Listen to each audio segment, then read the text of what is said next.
Hey buddy, hope you're traveling well. Last week in Atirupalli, we saw what happens when a river fails to cut through a rock. But here in Gandikota, a river succeeds in doing so.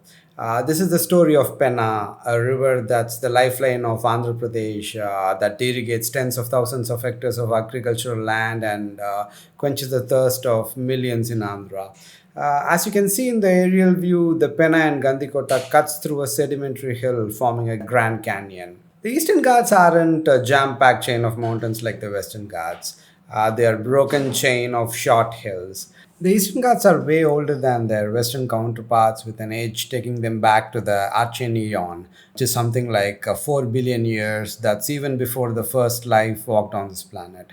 The formations you see in Gandikota are made of soft rocks, which have a lot of limestone in them. So what happens is acidic penna ate the rocks slowly and continuously over millions of years, eroding its path, leaving behind a great canyon. Will you believe if I told you that the river that created Gandikota originates from the outskirts of Bangalore? Yeah, Nandi Hills is actually the source of Penna. When is the best time to visit Gandikota? Well, now. Anytime between November to Feb is a great time to visit Gandikota. But don't even think about going there outside of these 4 months, especially during summer, unless and until you want to get cooked alive. Even during winter, the middays could get real pretty hot when it's sunny. So carry caps and adequate water. Gandikota is a great weekend getaway from Bangalore or Chennai. Kadapa is the nearest airport and the railhead. The canyons are about 90 kilometers from Kadapa and the roads are metal throughout. Most trains from Chennai reach Kadapa in between 4 to 5 hours. If you're going through Kadapa, there is this one sweet stall that is totally worth a visit. In fact, it doesn't even have a name. So once in Kadapa, set Google Maps to IT Circle and right opposite to the Gandhi statue, you'll find this shop. It has a signature sweet, the Hawa Jalebi. I haven't come across this combo of jalebi and hawa, I mean halwa, anywhere else. This shop is a local favorite, and I always pack as much as possible whenever I'm in Kadapa and get back home. There are no direct trains from Bangalore to Kadapa though, so that makes Anantpur, which is at about 160 kilometers from the canyons, the nearest railhead from Bangalore. But if you're planning to drive down, then Bangalore is closer at 6 to 7 hours from the canyons. Chennai Gandikota will take like a couple of hours longer. There are two routes from Chennai if you're driving down. One is through Nellore, and the other one is through Tirupati, which is like 20 kilometers shorter than the Nellore route. The roads are pretty broken, but the Tirupati route is far more scenic than the other one. The scale of the canyons can only be experienced. It can neither be filmed or even expressed. But more than that, you have the sunrise, man. You gotta see it to believe it, bro. So, whenever you plan a trip to Gandikota, be there the night before and be on the canyons before the sun is up. There are two decent accommodations in Gandikota. One is freakout camps. They have Swiss tents overlooking the canyons. I personally haven't stayed in them at all, even though I've gone through them a couple of times.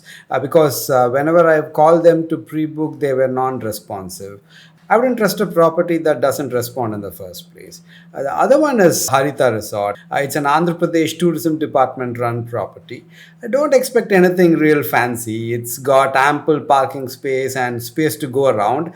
The food is simple but done well. So that's as much as you can expect there for a night or two. They have this WhatsApp booking system. We'll leave their number in the description. Check it out if you want to go stay there. Gandikota is not only the home of a Grand Canyon, it's got a Charminar, a temple, and last but not the least, it's got a fort, and that too a drive in fort. There aren't many drive in forts in the country.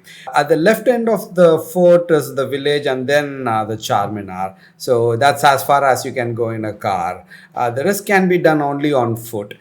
See, the hike is not long if you just want to see the canyons and head back. But the canyon itself is about 3 kilometers long from one end to another, and you can hike the entire length. The canyon, bends and changes from one end to another. Most of us city dwellers, we are so used to congested spaces that we don't even miss the open world.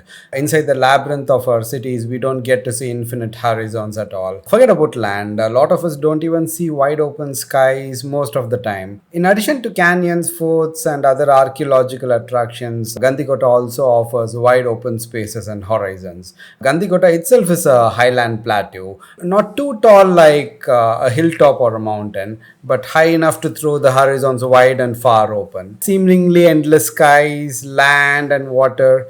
I guess at least once in a while, each of us have to be in the middle of it. Not to mention, take our kids there and give them space. Hi, Aru. Hi, Dada. How are the Gandikota canyons? They're so pretty. Uh, By the way, how did you make it here? By climbing up really high, you have to just believe in yourself and you just need to climb up. Oh, yeah. So you are completely believing in yourself? I'm believing in you also. But now that you're here, believing in yourself. But when we started, did you believe in yourself? No. See, that's the thing, right? Before we do something, we are not confident that we will do. But eventually, we'll end up doing. Hmm. Okay? Hmm. And there is no guarantee that we'll do it. But still, You have to just do it Anna, for the Anna, heck of what did Anna teach you in Frozen 2? What did she teach? One step at a time. Once. You take one step at a time, go as far as you can, and that's it. Yeah? Hmm. Are you enjoying the view? Yeah. The view is so good.